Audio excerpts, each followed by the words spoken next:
Vamos a continuar entonces con la acción de protección o recurso de protección que hemos visto en la clase pasada. Voy a partir compartiendo pantalla y vamos a iniciar la grabación. Ya saben, cualquier consulta me la van haciendo en el momento, a viva voz ojalá, y si no hay que alguien también me comente si es que hay algún comentario o algo en el chat, ¿ya? Así que vamos a partir.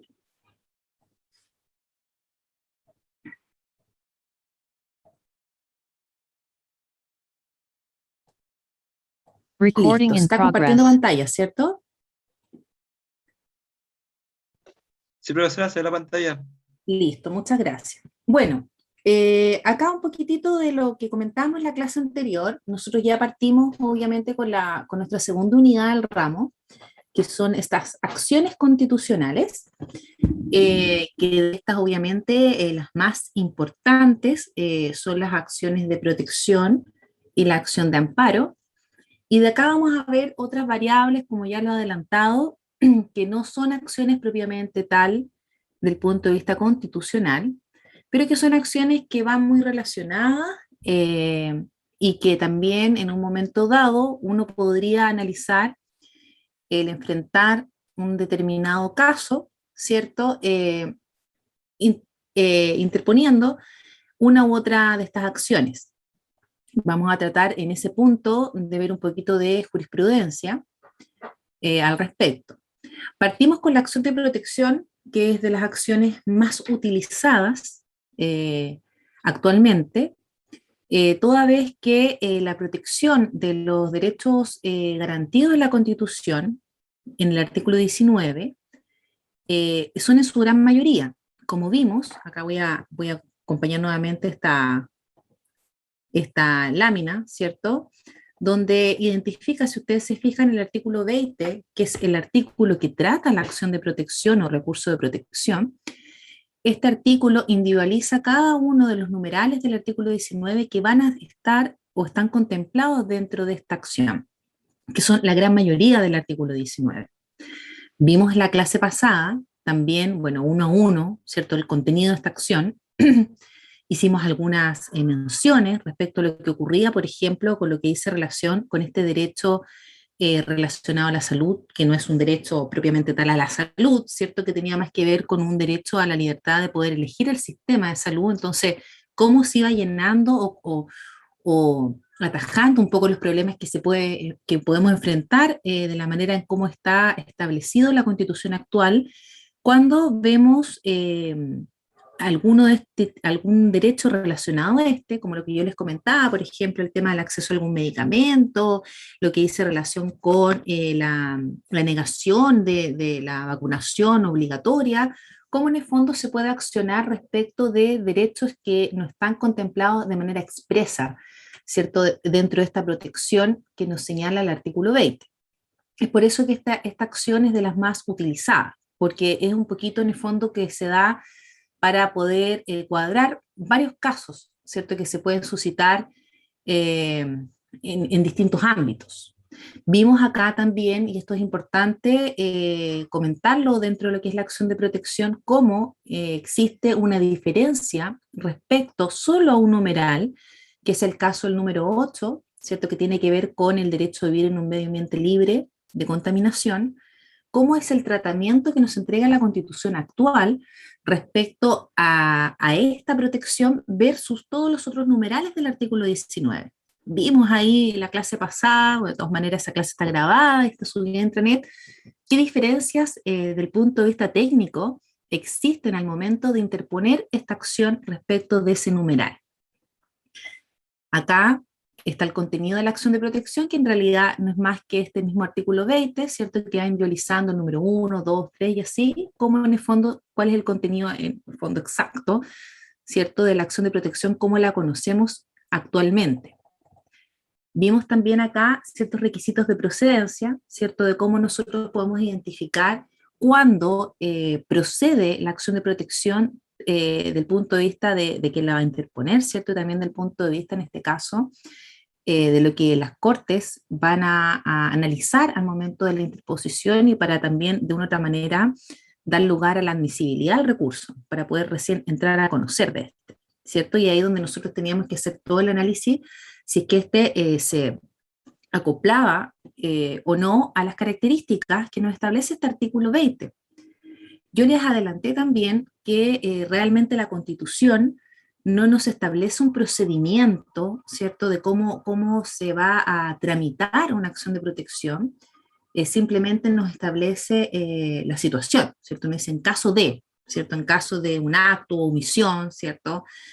Pero no nos establece un procedimiento. Y eso, la verdad es que se ha resuelto a través de estos autoacordados, que esta forma que tiene de regular, ¿cierto? En este caso, el Poder Judicial, la generación de autoacordados para poder resolver un poco lo que es la tramitación de estos recursos, ¿ya? Y darnos un poquito más de luces respecto a plazos, ¿cierto? A, a cómo uno debe realizar esta interposición. Pero en resumidas cuentas, como requisito procedencia, a modo de hacer un mini repaso de la clase pasada antes de entrar a lo que nos corresponde hoy día, que es directamente ver el procedimiento, podemos indicar que una acción de protección o recurso de protección eh, vamos a poder enfrentar en los casos en que existan actos u omisiones que sean arbitrarios o ilegales y que a través de esto se sufre alguna privación, perturbación o amenaza en el legítimo ejercicio de estos derechos que establece el artículo 20. Ahí nosotros hicimos ciertas identificaciones, ¿cierto? De cuándo enfrentamos una acción, cuándo enfrentamos una omisión, cuándo un acto u omisión puede ser arbitrario y que es distinto a ilegal, ¿cierto? Y en qué contextos hablamos de privación, perturbación y amenaza.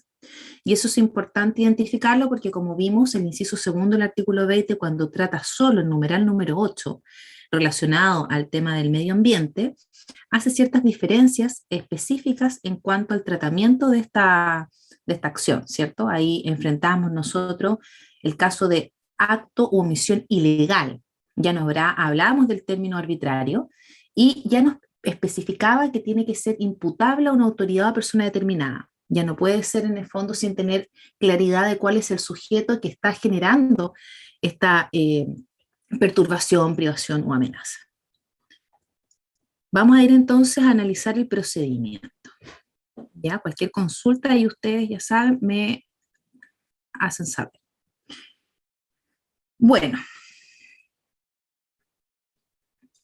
en cuanto al procedimiento, bueno, yo tengo en el fondo un punteo, ¿cierto?, de lo que tenemos que identificar como el tribunal competente, los plazos, la legitimación activa y pasiva, ¿cierto?, que hemos más o menos manejado estos términos a raíz del conocimiento de las acciones del Tribunal Constitucional, que ya vimos, ¿cierto?, al principio de este semestre, y los requerimientos de la admisibilidad.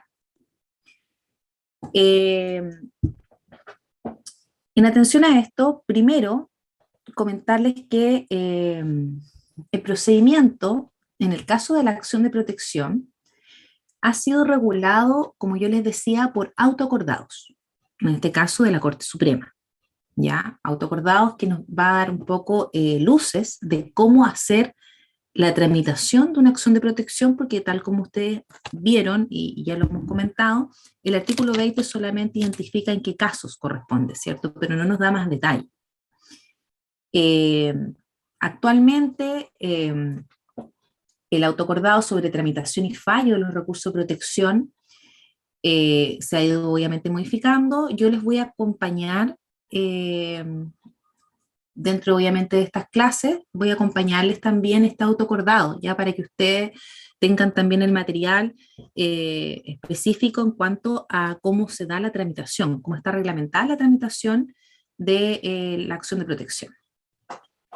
En cuanto al tribunal competente, el conocimiento del recurso de protección está entregado en primera instancia a la Corte de Apelación respectiva. Ahora, ¿cuál es la Corte de Apelación respectiva?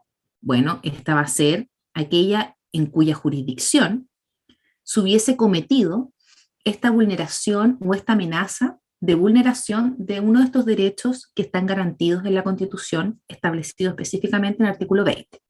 Entonces, ahí vamos a identificar nosotros inmediatamente ¿Cuál es el tribunal competente en primera instancia para conocer? Que sería la Corte de Apelaciones. Las Cortes de Apelaciones, en este caso, se van a constituir como un tribunal generalmente en temas, lo que tiene que ver con nuestro sistema jurisdiccional chileno, se constituye generalmente como un tribunal que es ordinario de segunda instancia. ¿Ya? Generalmente ustedes, yo creo que ya más o menos manejan cada vez que enfrentamos alguna situación respecto a una resolución de un tribunal eh, ordinario, ¿cierto? No sé, un tribunal en lo civil, ¿cierto? Familia, qué sé yo, generalmente la chance de pronto de poder pedir una suerte de revisión de esa sentencia y recurrir a a una segunda instancia es la Corte de Apelaciones, a través de estos recursos de apelación, ¿cierto? Pero en este caso particular, que es la acción de protección, la Corte de Apelaciones va a asumir un rol de un tribunal de primera instancia. O sea, es al tribunal al que vamos a recurrir en un primer momento, ¿ya? Y en segunda instancia, por lo tanto, va a conocer la Corte Suprema. Así va a ser la configuración de esta acción. En cuanto al plazo, el recurso de protección debe interponerse en el plazo de 30 días corridos, contados desde la ejecución, obviamente, de este acto que uno está, obviamente, acusando, o desde la omisión que vulnera el derecho. De ahí uno contará y tendrá que, obviamente, acreditar que ha transcurrido este plazo de 30 días, porque obviamente dentro de las posibilidades de que uno no pueda fructificar con esta acción es que sea inoportuna, ¿cierto? Que cuando se interpone no se ha logrado acreditar que en el fondo estamos dentro de este plazo, sino que por el contrario, este plazo ya ha pasado, entonces no cabría por ese lado conocer de esta acción solamente por un tema de forma, ¿cierto? Que es que ya ha transcurrido el plazo. Entonces, tenemos que el plazo son 30 días.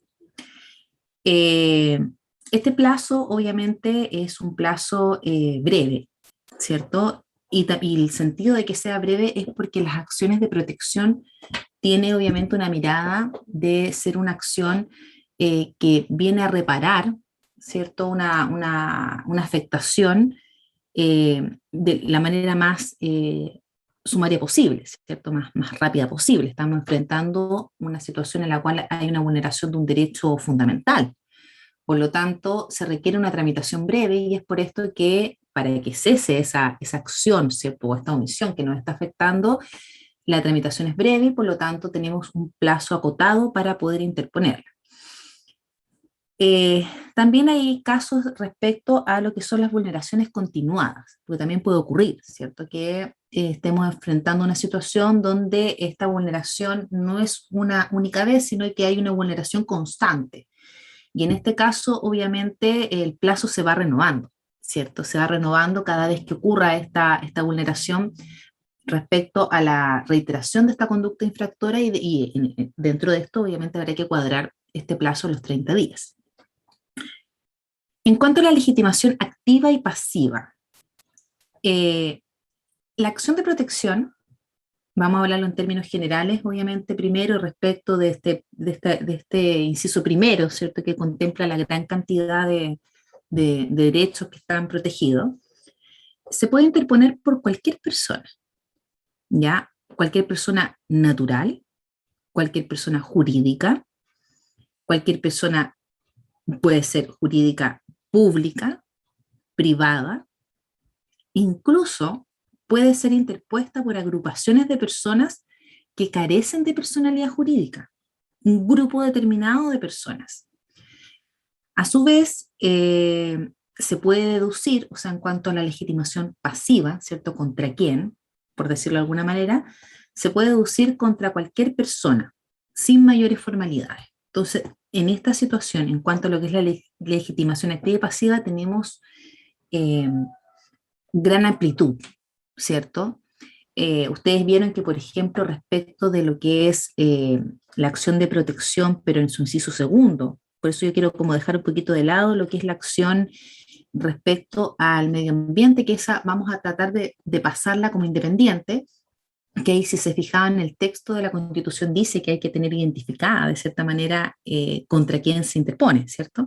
Pero para la generalidad de los casos, nosotros tenemos que la legitimación activa y pasiva es bien amplia, ¿cierto? Por cualquier persona se puede interponer y también contra cualquiera sin mayores formalidades. El auto acordado vigente, que nos regula esta tramitación, va a indicar que el recurso se interpondrá por el afectado o por cualquier persona en su nombre. Pero esa persona que va a comparecer en su nombre, lo que tiene que tener es ser o tener en el fondo la capacidad de comparecer en juicio. O sea, ese es el único requerimiento. Claramente no podría una persona considerada jurídicamente incapaz asumir esta suerte de representación, ¿cierto? Pero cualquier persona que es capaz de comparecer en juicio podría, en nombre de otra persona, interponer una acción de protección, aun cuando no tenga un mandato especial para ello. ¿Ya? O sea, hay una suerte de libertades este punto, porque hay que entender que claramente como estos derechos que son de suma importancia, los derechos fundamentales, ¿cierto? Derechos humanos, es importante obviamente dar ciertas facilidades en su tramitación, todo orientado obviamente a que cesen estas conductas. Por lo tanto, esto todo da a entender que la legitimación activa, o sea, de quien interpone, se concibe en términos amplísimos, casi no existiendo límites al respecto.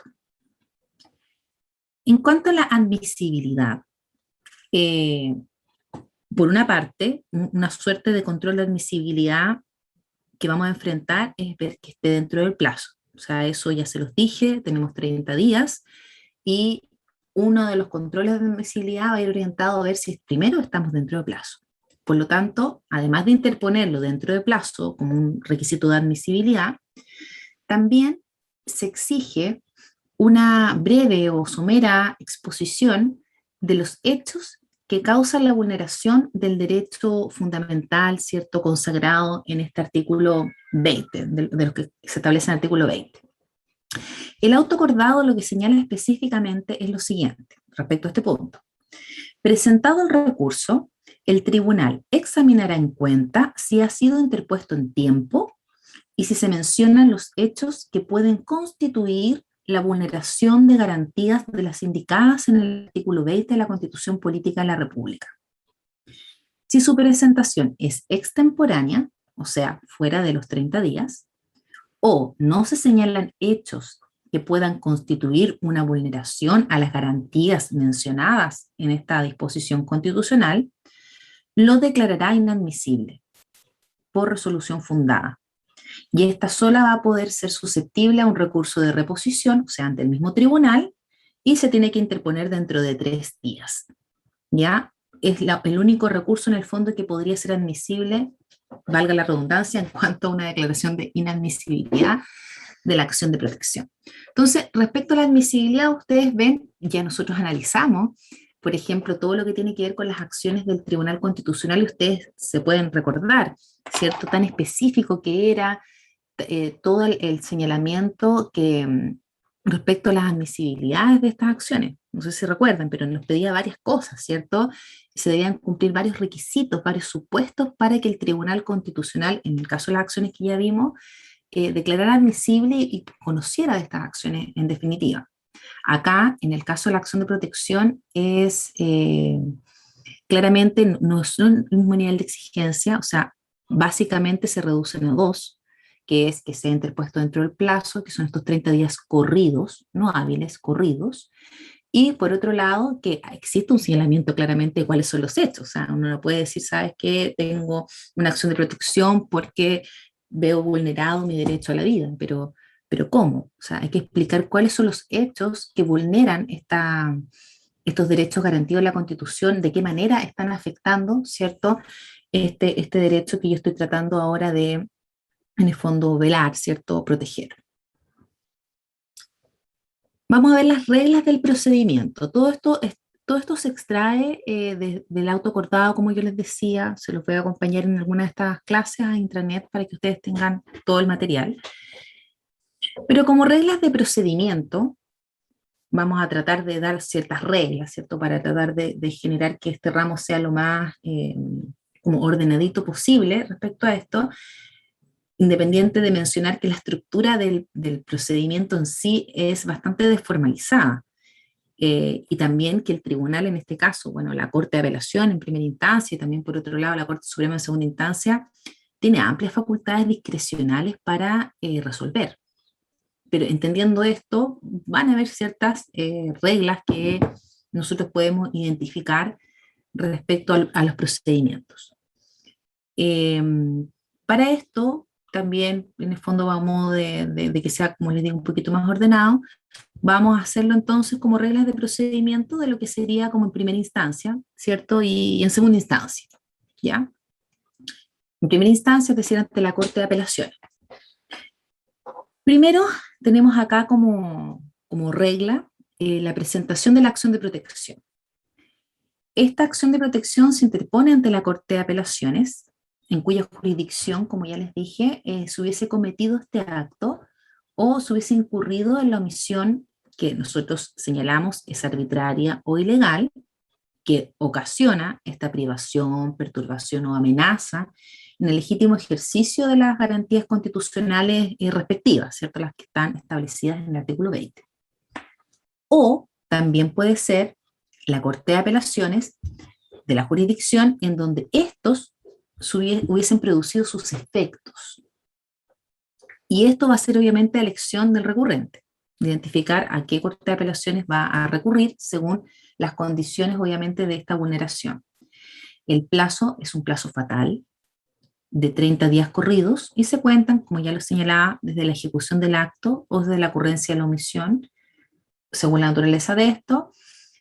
También puede ser desde que haya tenido noticia o de que haya tenido conocimiento de los mismos, porque también puede ser que a lo mejor esta vulneración enfrenta un tiempo mayor, pero yo tomé conocimiento recién en un determinado momento y de ahí yo cuento el plazo de los 30 días y obviamente esa situación tendré que acreditarla, ¿cierto? Eso es lo más importante. O sea, puede haber una vulneración, pero muchas veces uno dice, bueno, la vulneración estaba, pero yo realmente tomé conocimiento, por ejemplo, con esta resolución que me notificó. Me notificó la administración, ¿cierto? Esta resolución en la cual, no sé, me rechazó tal autorización, por ejemplo, y yo siento que esto afecta a mis derechos y yo desde ahí voy a contar mis 30 días.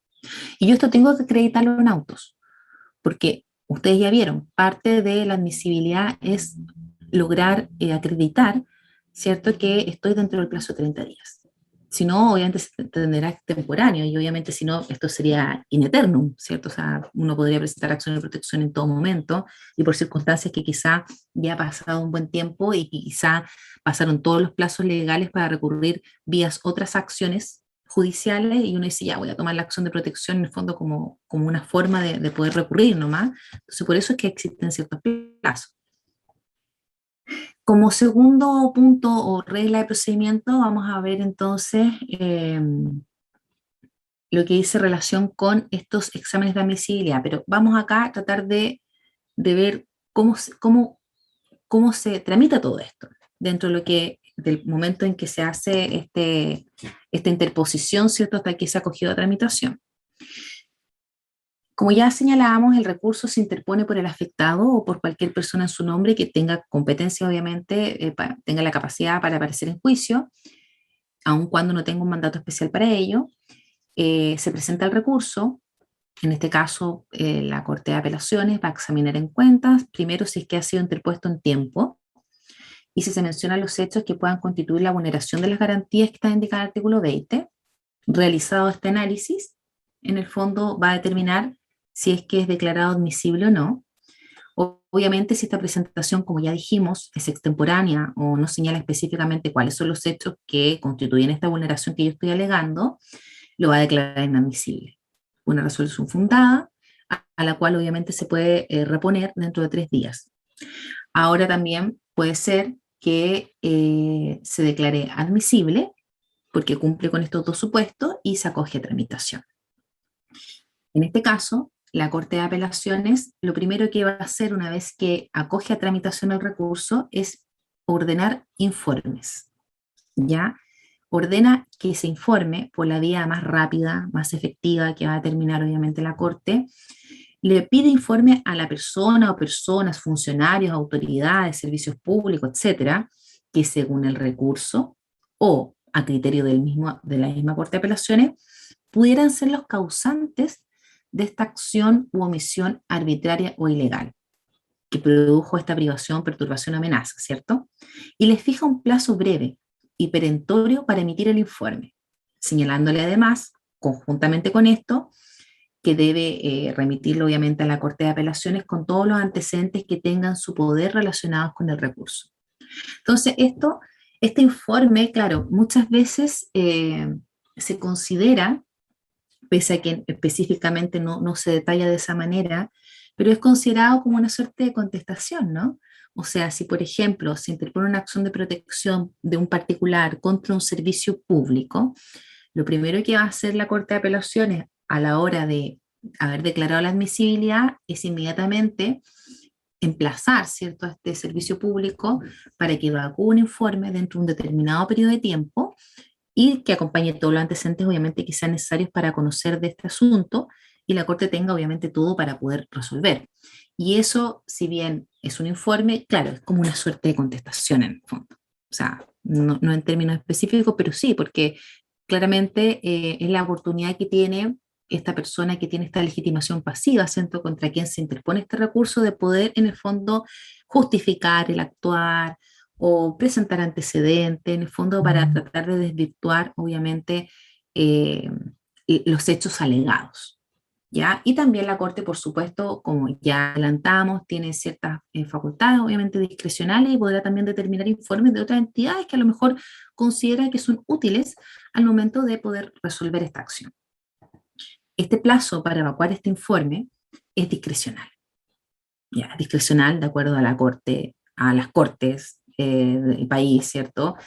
Y este hecho de denominarlo como un informe inmediatamente nos hace sentido de que es como una categoría inferior a la que una contestación, ¿cierto? No, en el fondo es como tener claro de que no tiene esas formalidades, ¿cierto? Al catalogarlo de informe, pero en la práctica un poco es eso, ¿cierto? En los casos que el recurrido es un organismo público, en este caso obviamente va a bastar con que se le notifique al jefe del servicio o al representante de este servicio para que obviamente pueda evacuar el informe. Me dan un segundito que parece que tengo una pregunta en el chat. ¿Y qué significa que el plazo sea discrecional? Que el plazo sea discrecional es lo contrario que el plazo sea legal, ¿cierto? No tenemos nosotros una determinación, en este caso tampoco dentro de este autoacordado de tramitación, un plazo específico que nos entregue este instrumento, ¿cierto? No tenemos un plazo como si los 30 días para interponerlo, un plazo ya establecido o preestablecido.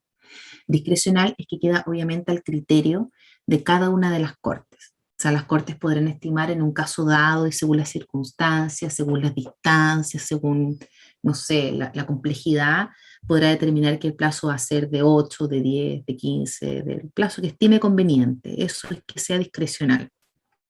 Acá se da mucho que el plazo a veces es de 8 días, pero eso es un tema, insisto, discrecional de la Corte, ¿ya? Eso es que es discrecional, o sea, que quede claro que acá el único plazo que nosotros tenemos preestablecido para esta acción es el plazo para interponerla, pero no así el plazo para que el recurrido evacúe este informe. Pero independiente de esto, la Corte le señalará, cuando le pide el informe, y obviamente le va a acompañar probablemente la copia de la acción de protección para que tome conocimiento de qué es lo que tiene que informar, le va a establecer un plazo.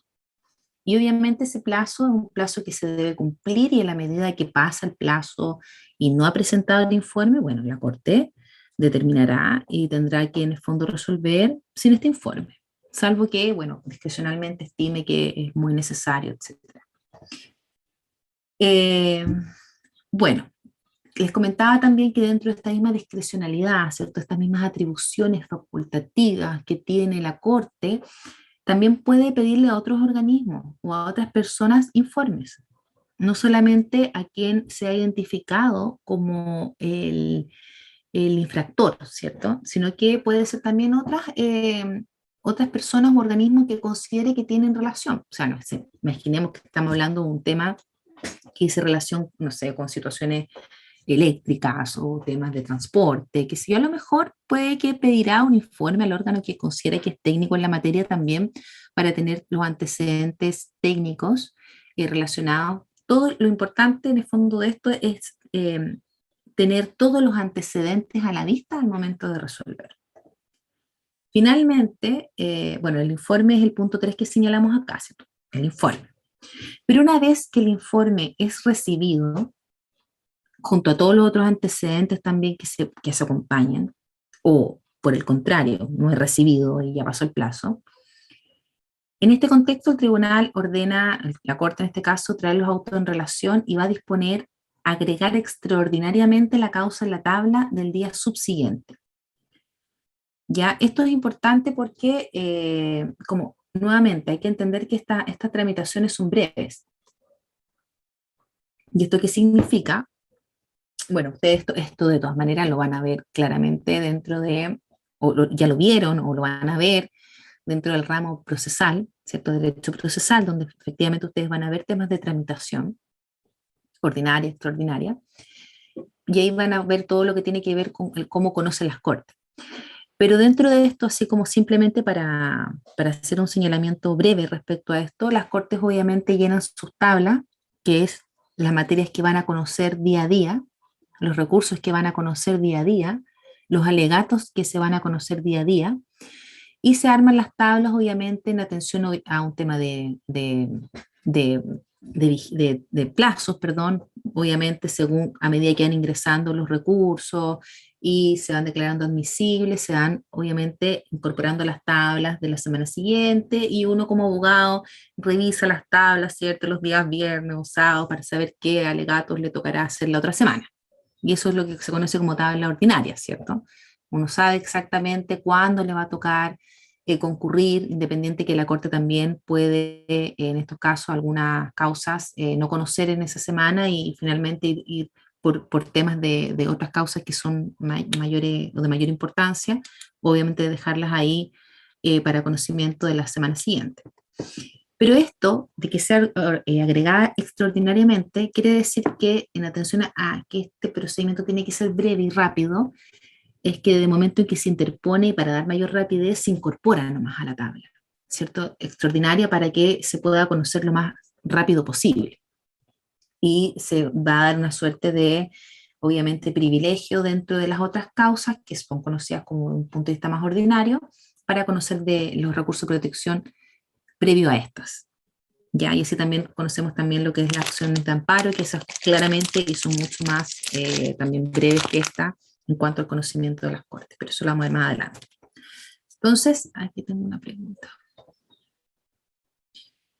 Me preguntan, ¿el informe al recurrido es la facultad discrecional de la Corte de solicitar informes a cualquier institución que considere relevante para fallar o esto corresponde al examen de admisibilidad? En este caso, el informe al recurrido es una vez que ya ha pasado el examen de admisibilidad.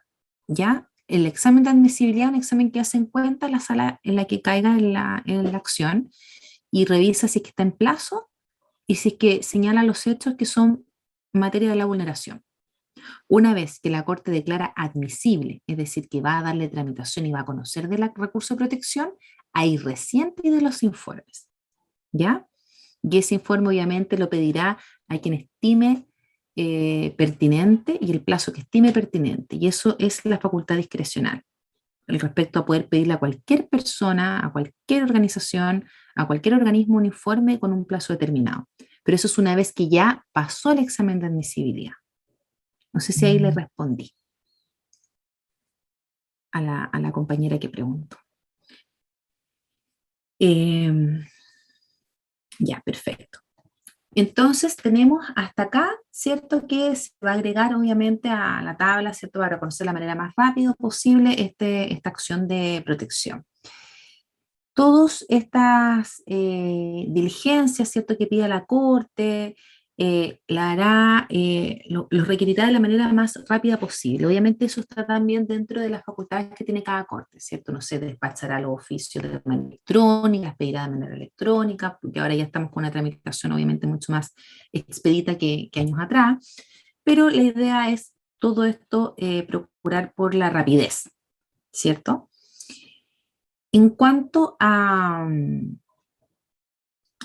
también otro punto importante, antes que se me escape, es que la Corte de Apelaciones también dentro de sus facultades discrecionales, ¿cierto? Es que puede decretar diligencias que estima necesarias para resolver y obviamente puede quizás implementar algún tipo de medida, podrá incluso obviamente tener una suerte de análisis y de términos probatorios respecto a algunos puntos. Incluso también está las opciones y eso tiene que ser solicitado, que es de poder suspender un poco los efectos de la acción. En este caso, que es la solicitud que se hace de estas órdenes de no innovar. Es decir, voy a poner un ejemplo más práctico para que quede quizás un poquito más claro. Pero todo esto está dentro, como les digo, de las facultades discrecionales de la Corte. La Corte, según cada uno de estos casos presentados como acción de protección, podrá tomar todas las providencias que estime necesarias, obviamente, para poder fallar adecuadamente, ya sea en el fondo abriendo un término probatorio, pidiendo algún antecedente, pidiendo, como decíamos, informes, ¿cierto? También está la opción de pronto de suspender los efectos de este acto vulneratorio, ¿ya? Voy a dar un ejemplo, que no sé si es un buen ejemplo, pero es un ejemplo de lo que se ha dado mucho este último tiempo, ¿ya?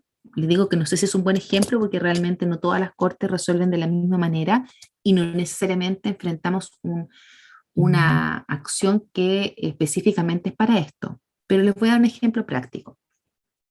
Cada vez que se enfrentaba, por lo menos estoy hablando del periodo anterior, cuando existen estos cambios de gobierno, sucede mucho, y esto independiente del gobierno, esto no es una, en fondo, no es una situación relacionada con temas políticos, sino que esto es una situación más de hecho. Cuando existen los cambios de gobierno, los servidores públicos, los funcionarios públicos, que trabajaban bajo, obviamente, dentro del periodo de tiempo de un gobierno anterior, muchas veces ocurre que cuando ingresa en el fondo un nuevo gobierno y obviamente nuevas autoridades, nueva jefatura en cada uno de los servicios, se producen muchas no renovaciones de contratas de funcionarios, o sea, funcionarios que venían trabajando un par de años o varios años, o incluso funcionarios que han trabajado mucho tiempo y que en definitiva, llegado el mes de noviembre, se les notificaba que no renovarían su contrata, es decir, que no continuarían el año siguiente en ese servicio. ¿Ya?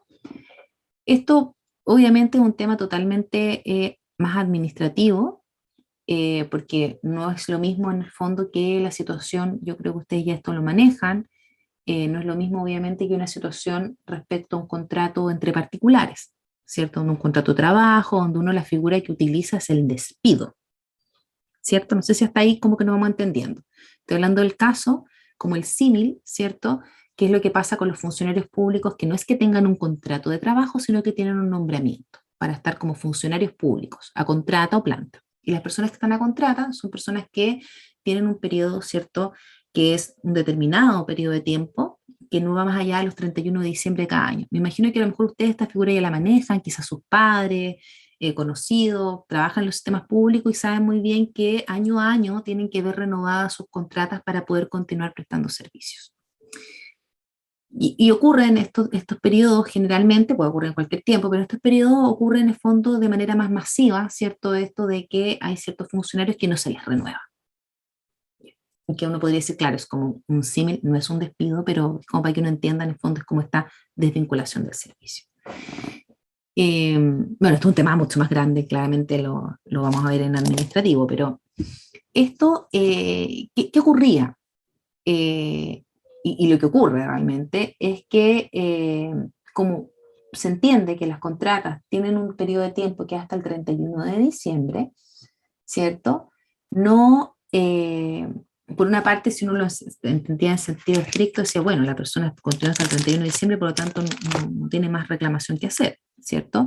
Pero empezó a generarse una figura doctrinaria hace un par de años atrás, por ahí por el 2000, 18, si no me equivoco, que es esta confianza legítima, que era esta figura doctrinaria que se le otorgaba a todas estas situaciones donde uno decía, bueno, a una persona que lleva trabajando años y que años ve renovado su contratación, ¿cierto? Tiene la confianza legítima si es que ha actuado de la misma manera, si ha calificado de la misma manera, si en su puesto de trabajo de que va a ser renovado. Y el interrumpir esto obviamente genera una situación en la cual ve mermada esa confianza y por lo tanto podría generar obviamente quizás un tema donde la administración no habría obrado bien en ese sentido y le empieza a dar obviamente ciertas reglamentaciones, en este caso a la administración.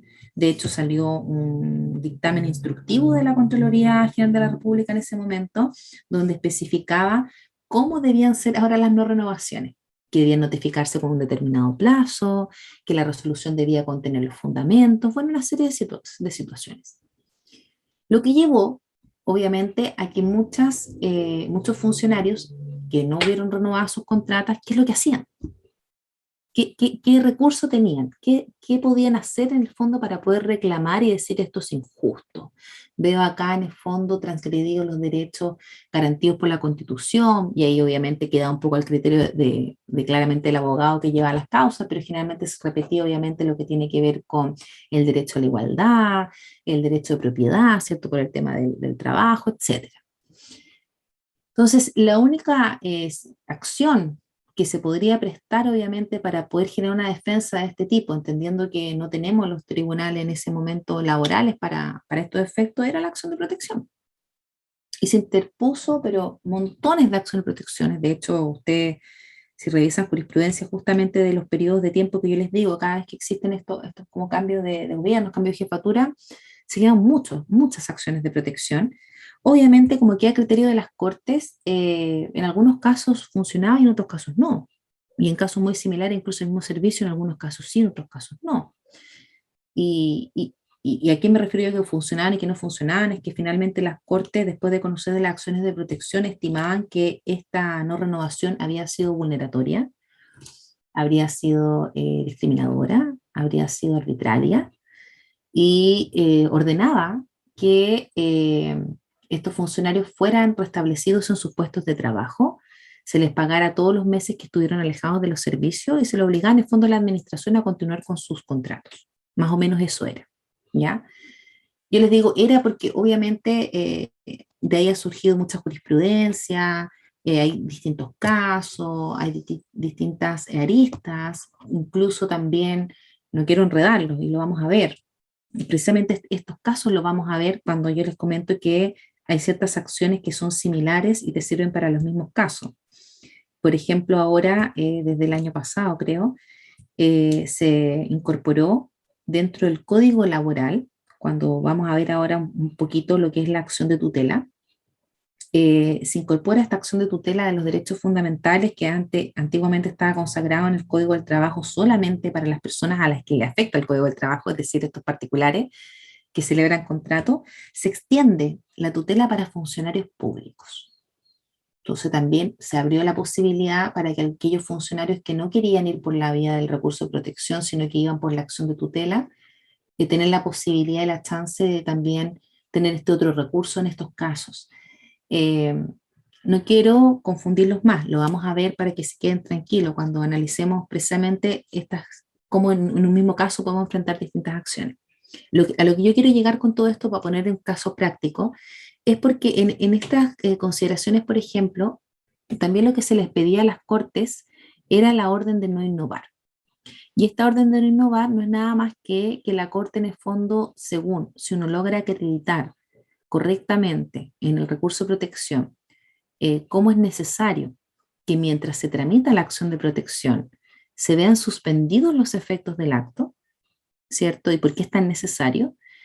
A veces la Corte lo concedían esta orden de innovar y en el caso puntual que yo le estoy comentando para que nos quede más o menos claro la figura, significaba que esta resolución, ¿cierto? Que ponía de una u otra manera término a esta relación eh, laboral, por decirlo así, con el funcionario, ¿cierto? Y decía, ya no le vamos a renovar con esta orden de no innovar, dejaba más o menos suspendidos los efectos y esta persona podía obviamente continuar con su trabajo y todo hasta que se resolviera la acción de protección. O sea, en el fondo es como suspender los efectos, ¿ya? Y en otros casos no se da, y cuando no se da, bueno, la persona se veía todo ese periodo de tiempo y todos esos meses que pudiese durar el conocimiento de esta acción fuera del servicio para luego, obviamente, si la Corte estimaba finalmente que tenía que volver a trabajar y que estaba, obviamente, la administración vulnerando sus derechos, volvía a trabajar y se le reconocía todo el periodo que estuvo fuera y se le pagaba.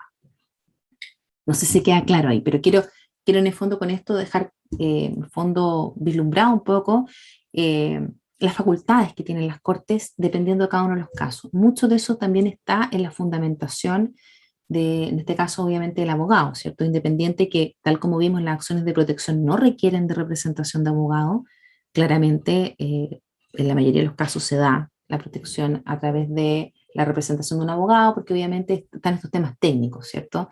Esto de saber qué es lo que se tiene que pedir, acreditar en el fondo cuáles son los hechos vulneratorios, acreditar en el fondo las circunstancias, por qué es importante una orden de innovar, acreditar por qué es importante tener un término probatorio, por qué es importante en el fondo pedir informe a distintos organismos. Entonces, por ese lado, claramente, en la mayoría de los casos se ve con un abogado, pero ustedes vieron, realmente no es requisito en este caso. Finalmente, obviamente una vez que ya hemos pasado por todo este proceso, la sentencia se va a notificar de manera personal, ¿cierto? O por el estado diario a la persona que dedujo obviamente el recurso y también a las personas que tienen la calidad de recurridos, ¿cierto? Que se hubiesen hecho parte también dentro del recurso.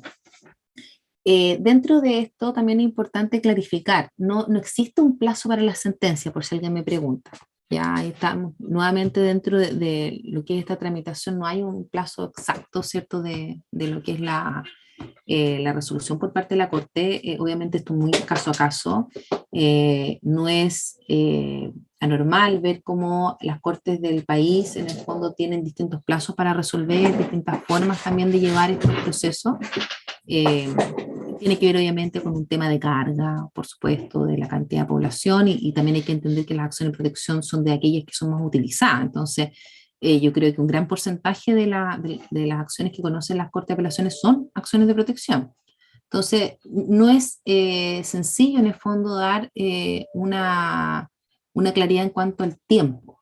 Yo lo comento en el fondo del punto de vista cuando uno le preguntan, bueno, más o menos cuánto tiempo va a resolver la Corte, es difícil, obviamente uno podría decir, bueno, en Arica, no sé, se demorarán 1 o 2 meses, pero uno puede ver como en Santiago pueden ser 6 meses. Entonces, depende, no hay un periodo preestablecido para eso.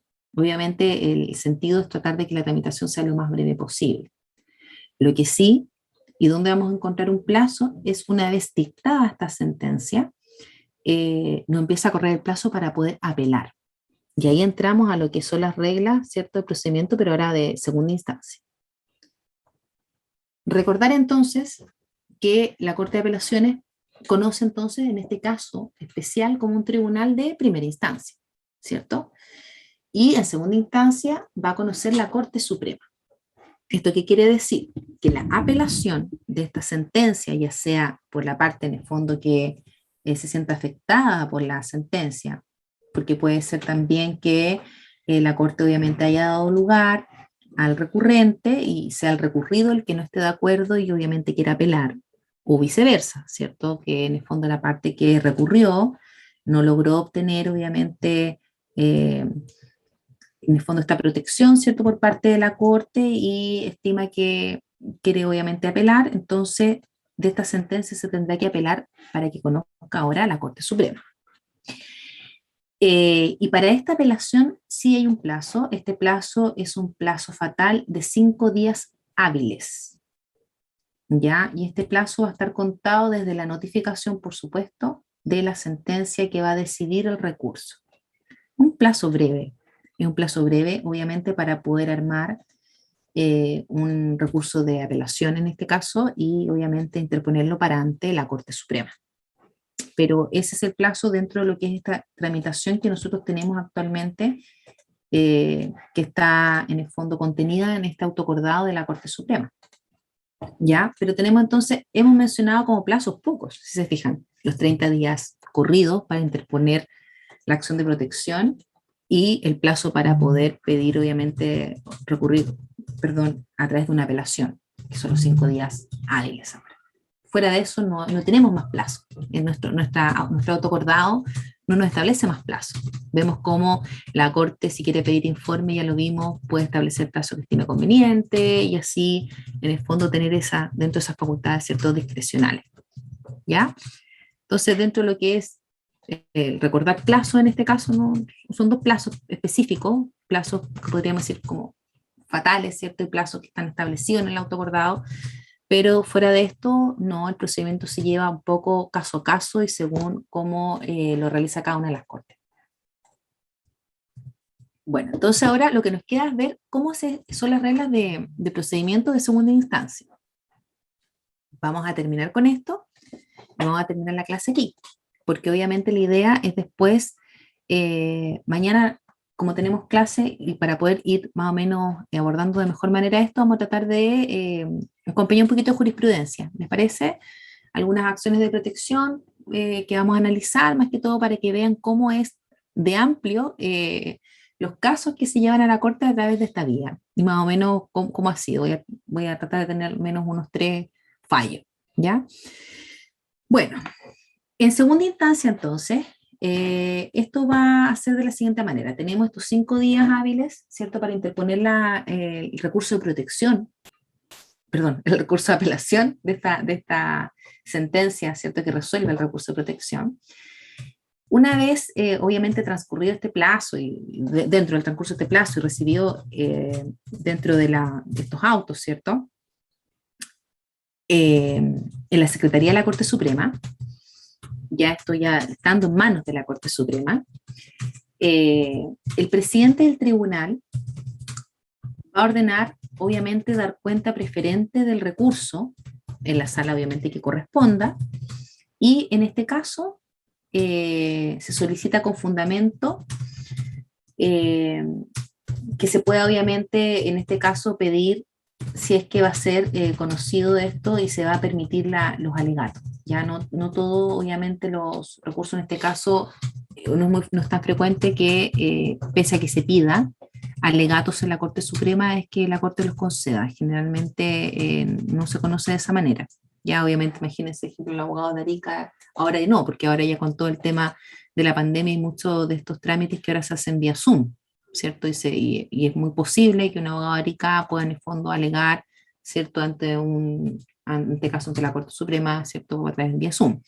Pero antes de este sistema, claro, en el fondo viajar y todo esto para estos procesos y hacer en el fondo alegato, eso se solicitaba, pero la Corte depende del caso y de manera justificada lo va a conceder, y si no, obviamente no va a conocer de esa manera y solamente va a haber en cuenta, ¿cierto?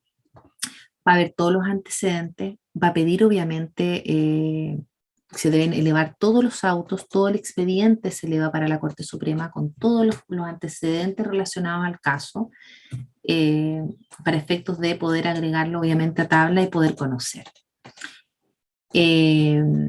También la Corte Suprema, obviamente de manera discrecional, podrá determinar que a lo mejor les falta algún antecedente, podrá considerar mejor que les falta algún informe y obviamente también tiene las posibilidades, en este caso, más aún, la Corte Suprema, ¿cierto?, el tribunal más importante jerárquicamente en nuestro país, podrá requerir alguna autoridad o persona que estime conveniente antecedentes que considere que son necesarios para la resolución del asunto y, como vimos ya, dar cierto periodo de tiempo, obviamente, para poder entregar esta información, informe, etcétera, para poder tener todos los antecedentes que estima necesario para conocer este asunto, ¿ya?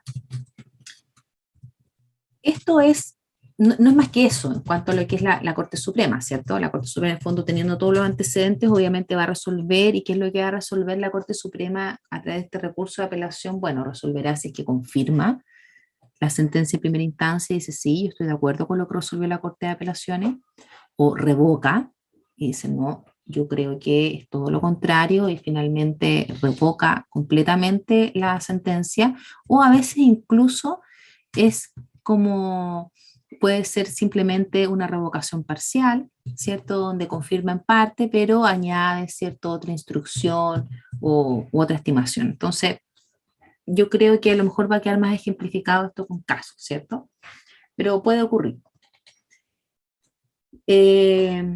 Bueno, tanto la Corte de Apelaciones como la Corte Suprema, obviamente podrán suspender la vista de la causa, ¿cierto? También se podrá requerir la suspensión por cada uno de los recurrentes al menos una vez, o sea, pues, mínimo máximo una vez. Esto dentro de lo que es la tramitación y dentro de la Corte de Apelaciones. ¿Y qué más? Bueno, en este caso, la Corte Suprema, ¿cierto? Una vez que falla y resuelve, resuelve en el fondo este recurso que es interpuesto, se va a notificar obviamente a las partes para efectos de que ya en el fondo la causa quede en estado de cumplimiento. ¿Qué más les puedo comentar respecto a esto?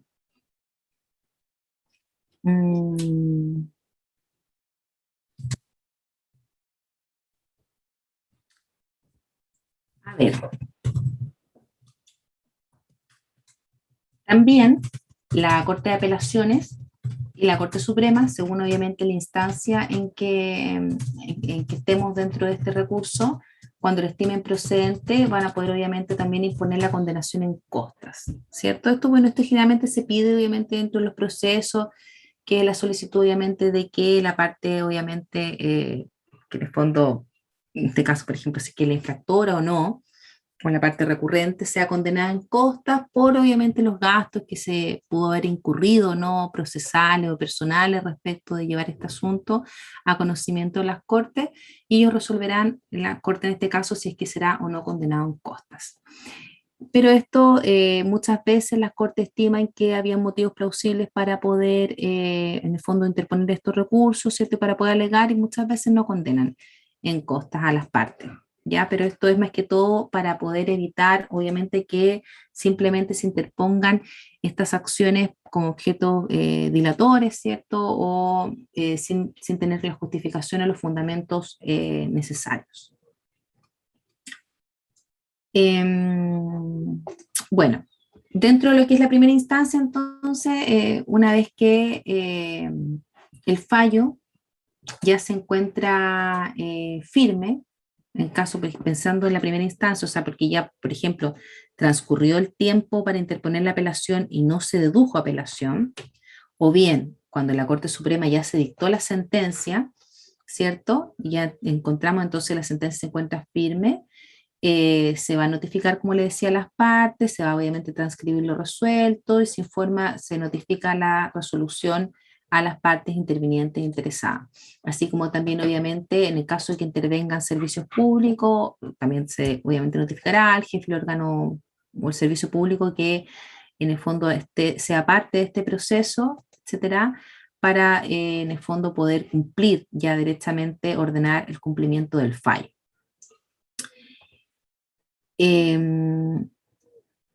Eso, no sé si alguien tiene alguna duda respecto a esto para que mañana podamos analizar algunas diferencias, ¿cierto?, respecto a lo que es la acción de protección, como yo les adelanté un poco, del punto de vista del 19 número 8, de lo que es el derecho a vivir en un medio ambiente libre de contaminación, y para así también dar lugar a ver algún tipo de jurisprudencia. No sé si alguien tiene alguna duda.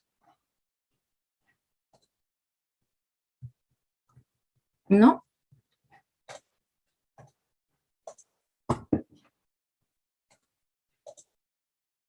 Bueno, vamos a entonces parar acá la grabación.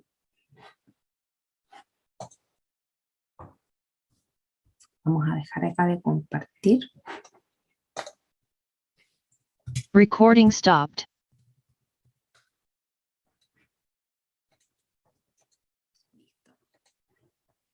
Bueno, Vamos a continuar de todas maneras mañana, como les decía, con la acción de protección. Esto me interesa que quede bien.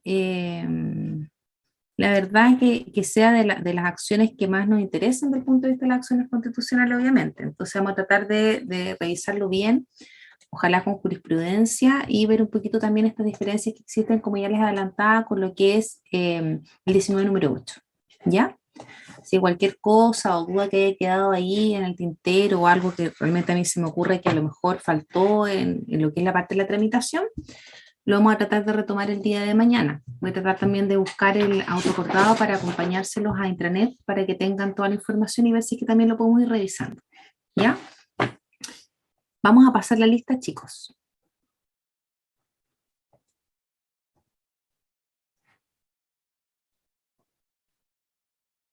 Acá tengo alguna pregunta, parece. A ver, acá tengo una pregunta.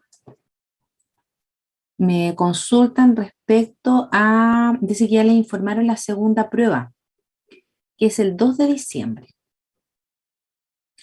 Ya, respecto a de qué materia. Nosotros vimos parte, o sea, la segunda prueba va a tomar un poquitito de la primera unidad. Nosotros, si lo recuerdan bien, vimos solamente hasta, creo que les acompañé el PowerPoint que entraba hasta la primera evaluación, ¿cierto? Y nosotros dentro de lo que fueron las competencias y las acciones del Tribunal Constitucional, aparte del punto de vista orgánico y de los sistemas de control de constitucionalidad, nosotros alcanzamos a revisar la acción de inaplicabilidad por inconstitucionalidad y la acción de inconstitucionalidad. Eso entró en la prueba pasada.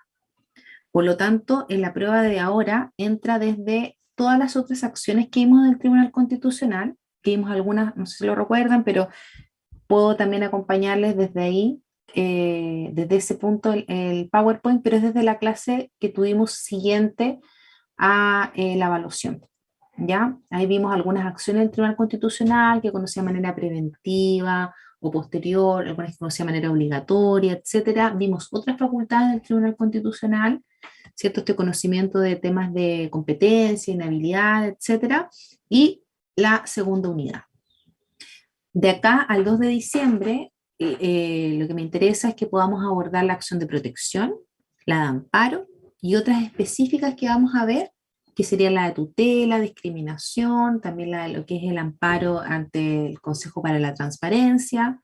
Así que vamos a tratar de abordar todas estas materias para que ustedes podamos pasar hasta eh, lo que es una semana antes de la evaluación. ¿Ya? O sea, en el fondo ya nosotros terminamos ahora, incluyendo obviamente tenemos un receso ahora en noviembre, así que vamos a tratar de abordar estas temáticas para que entren en la evaluación del 2. Va a ser del mismo sistema que tuvimos en la primera evaluación. Ya también va a ser por ILER, mismo sistema como tuvieron la primera evaluación. ¿Ya? Y obviamente ahí vamos a especificar hasta dónde alcancemos la semana antes de la prueba, hasta ahí va a entrar el contenido. ¿Ya? Bueno, vamos a pasar la lista. Voy nombrando, ustedes me van diciendo presente. Sebastián Alcayaga, Javiera Andrade, Ivana Paza, Presente, profesora. listo. Catalina Araya, Presente, profesora. ya. Mayerle Araya, Constanza Arenas, Araceli Berríos, Bárbara Bravo, Luz Bravo, Gillian Brito, Francesca Bruna, Heidi Butrón, Nicole Canaviri, Marjorie Canaviri, Abigail Casonet, Presente, profe. listo. Leslie Choque, Clara Chura, Constanza Cifuentes, Sofía Clavijo, Tiare Contreras, Scarlett Crossley, Marieli Cruz, Elizabeth Delgado, Presente, profe. listo. Jefferson Díaz, Michelle Durán, Bastián Flores, Sofía Gaete, Presente. listo. José Miguel Gutiérrez, Presente. Ya. Esteban Gutiérrez. Valentina Huerta. Marco Jara. Nuri Lizama. Alexander López. Verónica Loza. Presente. Listo. Antonia Matus. Presente. Ya. Carla Meneses. Oscar Mercado. Maximiliano Montenegro. Marina Núñez. Guillermo Olivares. Francisca Olivares. Andrea Oñate. Erwin Ortiz. Maximiliano Montenegro tengo acá. Listo. Maximiliano. Ya. Erwin Ortiz. Johan Pérez. Brigitte Pilco. Nicolás Pino. Darling Quinteros. Horacio Ramírez. Bárbara Rivas. Emilio Rivera. Bárbara Rivera. Maximiliano Rojas. Lucas Sandoval. Presente. Listo. Vicente Sangüesa. Amanda Seguel. Presente. Paulina Soto. Amanda Seguel. Amanda. Ya. Paulina Soto. Jessica Tapia. Nayadet Tapia. Presente. Listo. Naisa Tapia. Nicolás Tejeda. Gerson Ticuna. Ahí está. Ya, gracias. Paxi Ticuna. Ahí vi también a Paxi. Damián Trabuco. Presente. Listo. Rumi Hueda. Maite Urquieta. Presente. Ya. Alexa Urrutia. Pierina Beas. Joaquín Vega. Micaela Vidal. Nirina Villalobos. Presente. Listo. Ámbar Villanueva. Y Cristóbal Vistoso. Acá tengo a Francesca Bruna presente. Vamos a ver si es que la tenemos. Francesca Bruna, listo. Ya chicos, no sé si a alguien me faltó nombrar. ¿Vamos todos? Ya. Bueno, nos vemos mañana entonces chicos a las 11:20. ¿Ya? Que estén muy bien. Que descansen. Hasta luego. Chao, La profe. profesora, muchas hasta luego. gracias.